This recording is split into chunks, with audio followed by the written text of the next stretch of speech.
So being able to write and compose music, understanding the physics of music is inevitable. It helps you embody music as a whole far more effectively. Here's one of the phenomena in music is octaves. Why we hear octave, it turns out that we hear logarithmically, meaning that the human ear interprets sounds in increments. So it's how this, to articulate this theoretically, you have to go into a lot of details. Like you have to understand how many shades of white to use, how many shades. Disinhibited, they are sort of removed from these conditionings, and they're also removed from these phonological psychodynamics, which is sort of like the interrelationship or the interrelation between the conscious, the unconscious, emotions, personality, and motivations, goals, and drive. But subliminals in and of itself, you have subliminal.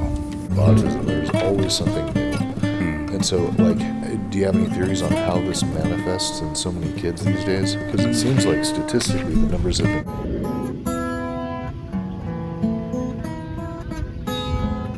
is augmented, modified, or augmented. Emotional fluctuation. You have former. Bipolar 1 is emotional fluctuation.